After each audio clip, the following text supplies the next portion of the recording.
Hello friends, मैं हूं आंचल सिंह। मेरे चैनल में आप सबका स्वागत है। आज मैं WSC ग्रुप 3 के क्वेश्चन पेपर के सॉल्यूशन को डिटेल में डिस्कस करने वाली हूं। ठीक है, कुछ ही दिनों में आपके CITS के एग्ज़ाम होने वाले हैं। अगर आप ग्रुप 1 से ग्रुप 7 तक के क्वेश्चन को अच्छे से प्रिपेयर कर लेते हैं तो आप इस एग्ज़ाम को आराम से क्लियर कर लेंगे। ठीक है, तो चलिए आज हम क्वेश्चन नंबर 1 से स्टार्ट करते हैं। हमारा फर्स्ट क्वेश्चन है question number 1। Factor of safety is given as. Factor of safety का जो फॉर्मूला होता है वो होता है maximum stress upon design stress. आपको इसको अच्छे से याद रखना है, maximum stress upon design stress.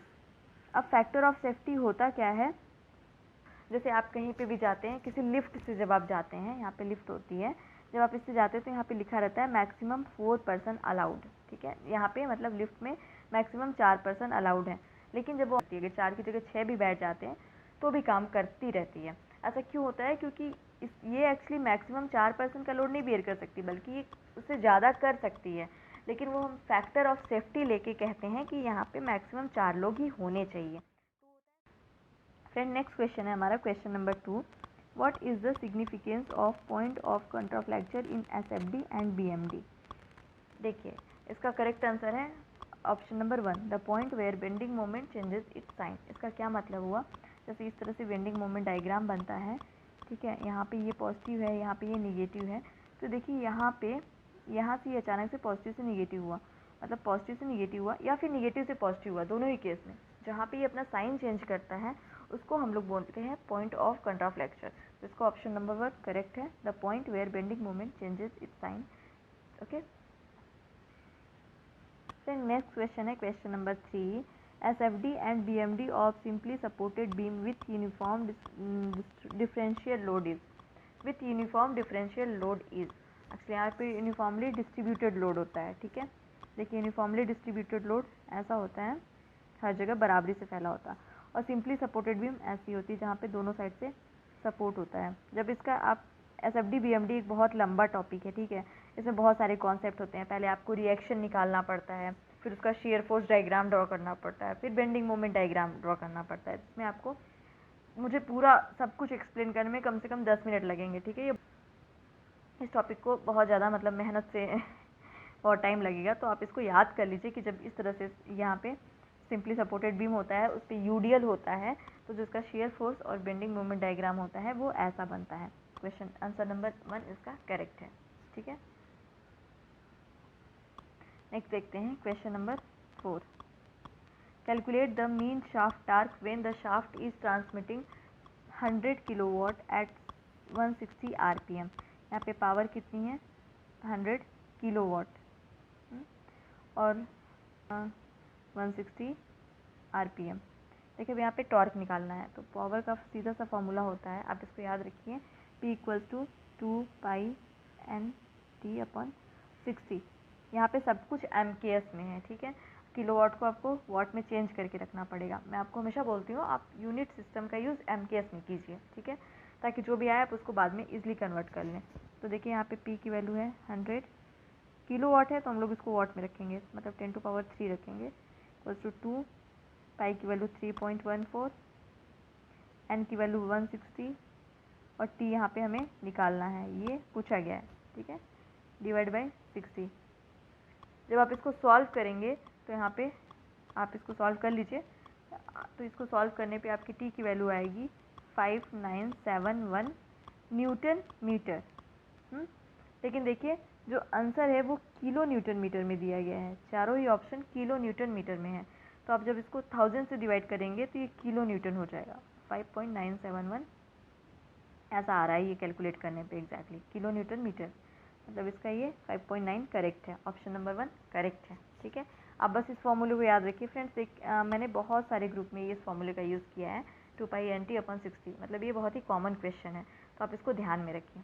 ठीक है, चलिए हम नेक्स्ट क्वेश्चन देखते हैं, question number 5। If 60 watt of lamp is left to glow for 1800 hour, अगर 60 वाट की लैम्प को हम लोग 1800 घंटे तक जलाए रखते हैं, then what is the total kilowatt hour consumption. देखिए, अगर आपको फॉर्मूला पता है तो ठीक है, अदरवाइज़ यहाँ पे किलोवाट आवर में पूछा जा रहा है। तो ये है वॉट, ये है आवर, आप इसका मल्टीप्लाई कीजिए, हो जाएगा 6 इंटू 1800 वॉट आवर। लेकिन आपको इसको किलोवाट आवर में बदलना है, तो इसको 1000 से डिवाइड कर दीजिए। जब आप इसको 1000 से डिवाइड करेंगे तो यहाँ पे हो जाएगा किलोवाट आवर। ओके, अब आप कैंसिल कर दीजिए, 0 0 0 0 0 0 कैंसिल हो गया, 108 किलोवाट आवर। यहाँ से इस तरह से आप इसको डायरेक्टली कर सकते हैं, इसका ऑप्शन नंबर 1 करेक्ट है। अदरवाइज इसका दूसरा तरीका ये है कि जो किलोवाट आवर होता है वो एनर्जी की यूनिट होती है, मतलब यहाँ पे एनर्जी पूछी गई है, तो एनर्जी का फार्मूला होता है P इंटू टी। यहाँ पे 60 वाट पावर है और टाइम है 1800 घंटे, तो ये हो गया अगेन वाट आवर। अब इसको 1000 से डिवाइड करेंगे तो हो जाएगा किलोवाट आवर, 1000 से डिवाइड कीजिए तो ये बन जाएगा किलोवाट आवर। अब 0 0 0 कैंसिल हो गया, सेम 18 का 108। ओके, तो यहाँ पे 108 किलोवाट आवर, इसका 108 करेक्ट आंसर है। अगर आपको फॉर्मूला नहीं याद है तो आप यूनिट देखिए, क्वेश्चन में क्या पूछा गया है, वॉट और आवर पूछा गया, वो भी मल्टीप्लिकेशन में ये दोनों, मतलब आप गुणा कर दीजिए तो भी आ जाएगा। ओके फ्रेंड्स, नेक्स्ट है हमारा क्वेश्चन नंबर 6। देखिए क्वेश्चन नंबर 6 है, a vector quantity is, vector क्या होता है, जिसके पास मैग्नीट्यूड और डायरेक्शन दोनों होता है, मतलब ऑप्शन नंबर 1 करेक्ट है। वेक्टर में मैग्नीट्यूड और डायरेक्शन दोनों होता है, जैसे कि वेलोसिटी, वेलोसिटी एक वेक्टर है। वेलोसिटी का मतलब होता है कि मीटर पर सेकेंड इसकी स्पीड क्या है और साथ ही साथ किस डायरेक्शन में है, ईस्ट है, वेस्ट है, नॉर्थ है या साउथ है, ठीक है। और दूसरा होता है स्केलर। स्केलर क्या होता है, स्केलर मतलब केवल मैग्नीट्यूड है, जैसे कि 10 किलो, द्रव्यमान 10 किलो है। अब 10 किलो की डायरेक्शन तो नहीं है ना, मतलब ना तो ये लेफ्ट जा रहा है ना तो राइट जा रहा है, 10 किलो केवल 10 किलो होता है, क्वांटिटी होती है, वहाँ पे डायरेक्शन नहीं होता, तो हम लोग उसको स्केलर बोलते हैं। स्केलर को आई थिंक हिंदी में अदिश राशि और वेक्टर को सदिश राशि कहा जाता है, ठीक है। तो वेक्टर के पास मैग्नीट्यूड और डायरेक्शन मतलब परिमाण और दिशा दोनों होती है, और स्केलर के पास केवल परिमाण होता है, दिशा नहीं होती है। ओके, नेक्स्ट क्वेश्चन है हमारा क्वेश्चन नंबर 7। ये कह रहा है find the value of I3 in the given network. ये I1 है, ये I2 है और ये I3 है। I3 आपसे पूछा गया है, I1 और I2 दिया गया है। ये क्वेश्चन बहुत कॉमन है, हम इसको हम 1-2 PDF में और सॉल्व कर चुके हैं और ये बहुत इजी भी होता है। देखिए मैं इसको इरेज करती हूँ ताकि आपको ये क्लियरली दिख सके। देखिए यहाँ पे ये जो करंट है ये बाहर की तरफ फ्लो हो रही है, ये वाली भी बाहर की तरफ फ्लो हो रही है और ये भी बाहर की तरफ फ्लो हो रही है, मतलब अंदर की तरफ कोई करंट नहीं आ रही है। जैसे यहाँ पे अगर नोड होता तो 2 तरीके से फ्लो हो सकता है कि कुछ लोग बाहर जा रहे हैं, कुछ लोग यहाँ पे सेंटर की तरफ आ रहे हैं, कुछ लोग सेंटर से दूर आ रहे हैं, कुछ लोग सेंटर की तरफ आ रहे हैं। तो होता क्या है कि जितने लोग बाहर जा रहे हैं उतने ही लोग अंदर आए तो चीज़ें कॉन्स्टेंट होती हैं। इस तरीके से इस तरह के क्वेश्चन को सॉल्व करते हैं। मान लीजिए इधर से 5 लोग बाहर गए, इधर से 5 लोग बाहर गए, इधर से 4 लोग अंदर आए और इधर से 6 लोग अंदर आए, तो ठीक है 10 लोग बाहर गए, 10 लोग अंदर आए, मतलब ठीक है ऐसा होना चाहिए। तो यहाँ पे सारी चीज़ें बाहर ही जा रही हैं, सारे डायरेक्शन से करंट केवल बाहर जा रही हैं, अंदर नहीं आ रही हैं। तो बाहर जाने वाली करंट कितनी हुई, 2 + 4 + I3, जो कि हमें पता नहीं है। और अंदर की तरफ कितनी करंट आ रही है, कुछ भी नहीं, कुछ भी नहीं का मतलब 0। तो यहाँ पे ऐसे I3 की वैल्यू हो जाएगी -6 एम्पियर। करंट हमेशा एम्पियर में होती है, तो इसका करेक्ट आंसर है, ठीक है। I3 = -6 ampere. Okay, next question देखते हैं, question number 8। In the iron carbon diagram shown which among the following combination has lowest temperature.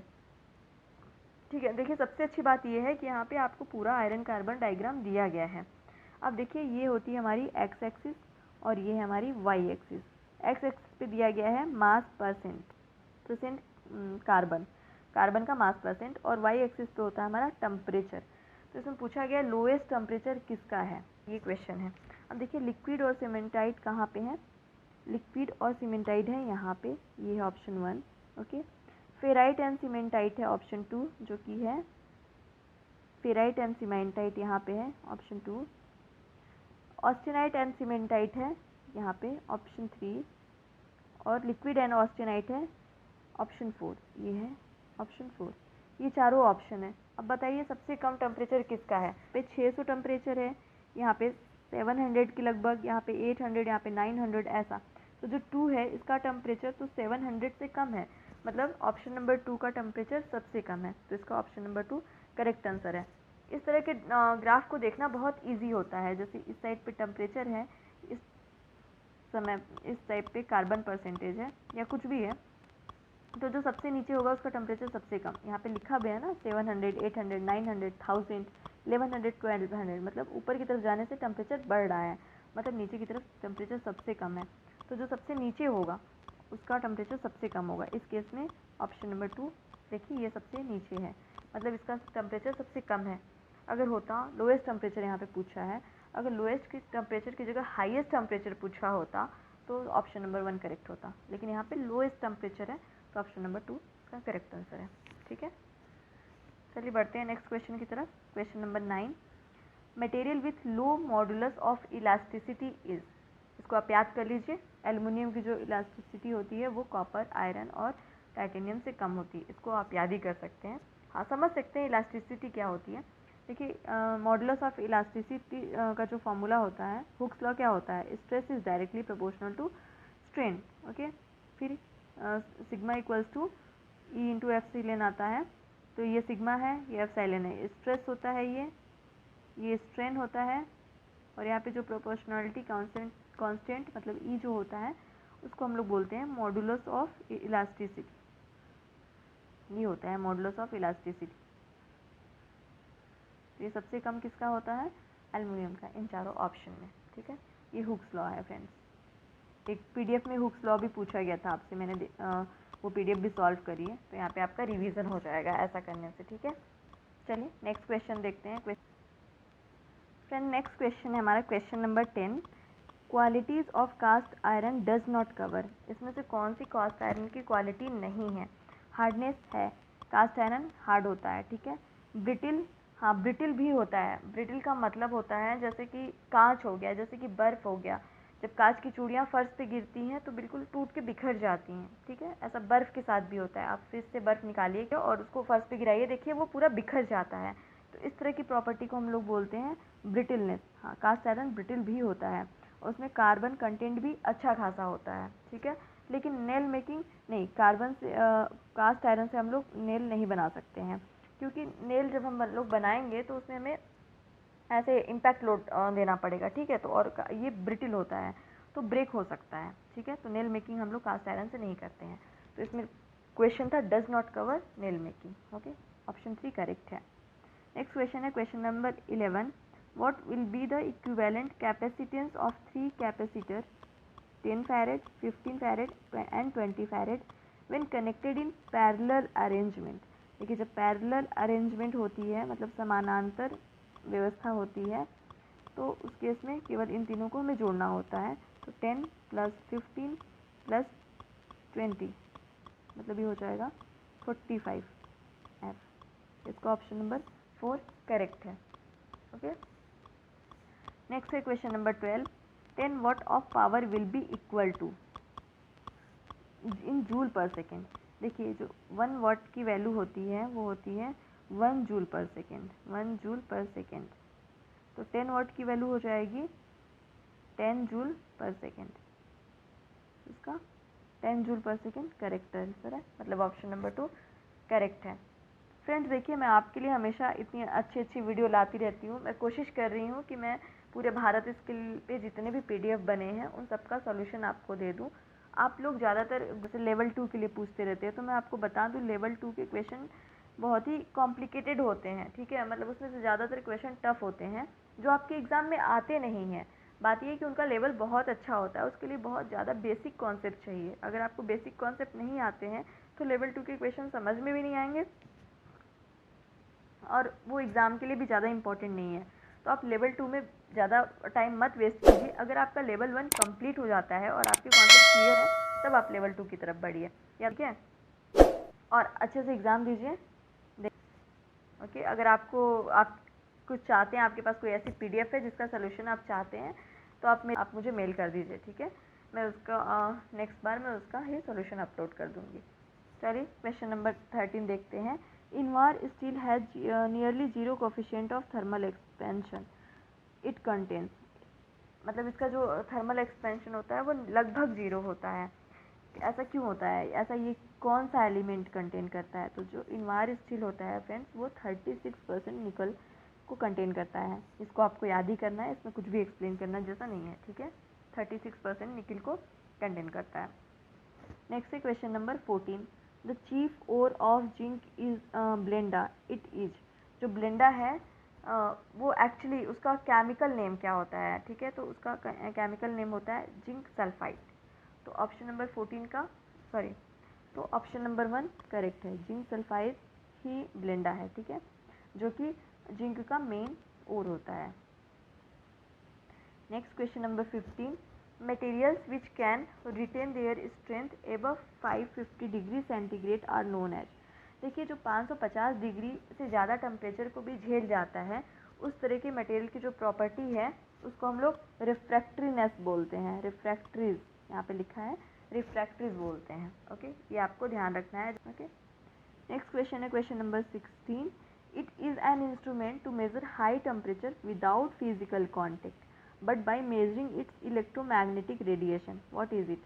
मतलब ये है कि हर चीज़ एक रेडिएशन को रिलीज़ करती है, हर चीज़ से रेडिएशन निकलती है, ठीक है। उस रेडिएशन से हम किसी भी चीज़ का टेम्परेचर मेज़र कर सकते हैं। जैसे आप लोगों ने देखा होगा ना, आपकी बॉडी का टेम्परेचर मेज़र किया जा रहा है कोरोना काल में। आप लोग कहीं भी जाते हैं तो वहाँ पे थर्मोमीटर रहता है, उससे आपका टेम्परेचर मेज़र किया जाता है। आपकी बॉडी का टेम्परेचर आ गया है तो क्या आपको टच किया जाता है? नहीं, बिल्कुल आजकल टच नहीं किया जा रहा है। एयरपोर्ट से लेकर के स्टेशन, रेस्टोरेंट, हर जगह बाहर में मतलब टेम्परेचर मेजरिंग इंस्ट्रूमेंट लगा हुआ है और वो आपको टच नहीं करता है, ठीक है। आजकल जैसा हो रहा है उस तरह वही चीज़ है यहाँ पे कि ऐसा कौन सा इंस्ट्रूमेंट है जिसमें फिजिकल कांटेक्ट नहीं होता, मतलब जिसको हम टच नहीं करते लेकिन फिर भी वो हमारा टेम्परेचर बता देता है क्योंकि मैग्नेटिक रेडिएशन की वजह से। तो इस तरह के इंस्ट्रूमेंट को हम लोग क्या कहते हैं? That is pyrometer. पायरोमीटर इसका करेक्ट आंसर है, ठीक है। नेक्स्ट है question number 17, what is shown in figure given below is an example of which Newton's law. आइए देखें क्या है, क्या दिखाया गया फिगर में। ये है फिगर में शो किया गया है। देखिए यहाँ पे एक गाड़ी जा रही थी जिसकी स्पीड थी 60 MPH, 60 किलोमीटर पर आवर की स्पीड से जा रही थी और यहाँ पे अचानक से पोल से लड़ गई और आदमी जो है उछल के बाहर आ गया। तो ये न्यूटन का कौन सा लॉ है फ्रेंड्स? ये न्यूटन का फर्स्ट लॉ है, ठीक है। ये न्यूटन का फर्स्ट लॉ है। न्यूटन का फर्स्ट लॉ क्या होता है कि जब कोई वस्तु गति की अवस्था में है तो गति की अवस्था में ही रहेगी और अगर विश्रामावस्था में है तो विश्रामावस्था में ही रहेगी जब तक उस पर कोई बाहरी बल कार्य नहीं करता है। तो इसका ऑप्शन नंबर 1 करेक्ट है। फ्रेंड नेक्स्ट क्वेश्चन है question number 18, a measuring cylinder containing some water stand on a scale pan, a solid ball is lowered into the water level rises from 30 cubic centimeter to 40 cubic centimeter mark। देखिए यहाँ पे mark था 10, 20 और 30। ये यहाँ पे पानी भरा है और इसका वॉल्यूम शो कर रहा है 30 सेंटीमीटर क्यूब। लेकिन जब हमने इसमें बॉल डाल दिया तो इसका जो वॉल्यूम हो गया वो हो गया 40 सेंटीमीटर क्यूब। इसका मतलब बॉल का वॉल्यूम क्या है? ऑब्वियसली 10 सेंटीमीटर क्यूब, ठीक है।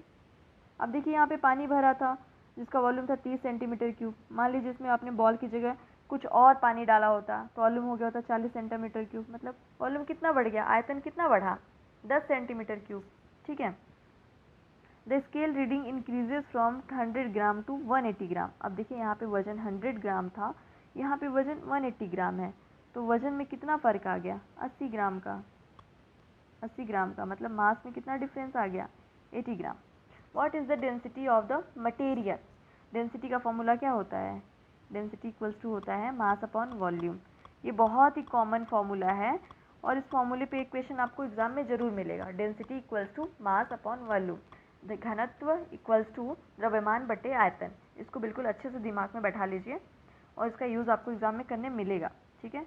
देखिए मास है 80 ग्राम और आयतन है 10 सेंटीमीटर क्यूब, तो ये 0 से 0 कैंसिल हो गया।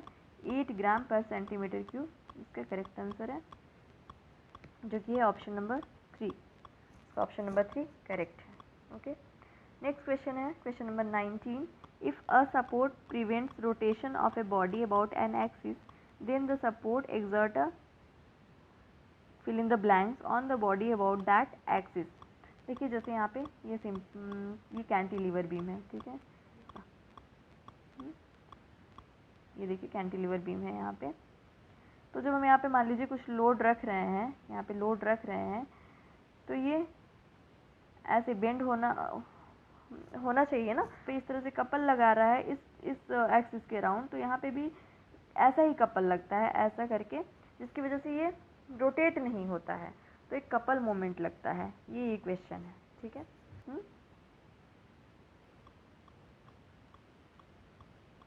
फ्रेंड्स, आज का हमारा नेक्स्ट क्वेश्चन है, what does she in the following graph indicate. Question number 20 है, what does she in the following graph indicate.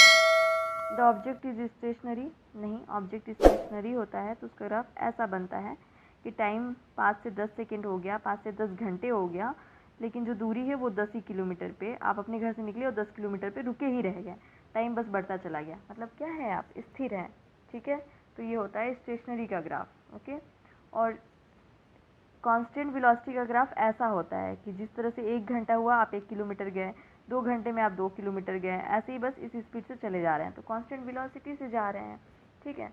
अब यहाँ पे देखिए टाइम तो इतना बढ़ा है सी के केस में, और डिस्टेंस ये यहाँ पे पहुँच चुका है, यहाँ तक, ठीक है। इस पॉइंट पे, इस पॉइंट को चेक कीजिए या फिर इस पॉइंट को चेक कीजिए, इतना सारा इसने डिस्टेंस कवर किया है और टाइम सिर्फ इतना सा है, तो मतलब ये एक्सेलरेटिंग है। तो इसका ऑप्शन नंबर 2 करेक्ट है, द ऑब्जेक्ट इज एक्सेलरेटिंग, ठीक है। तो फ्रेंड्स, आज हम क्वेश्चन नंबर 20 तक ही कर रहे हैं, इसके आगे के क्वेश्चन को हम लोग नेक्स्ट वीडियो में देखेंगे। अगर आपको मेरा वीडियो अच्छा लगा हो तो मेरे वीडियो को लाइक कीजिए, मेरे चैनल को सब्सक्राइब कीजिए और मेरे वीडियो को दोस्तों के साथ शेयर करना ना भूलिए।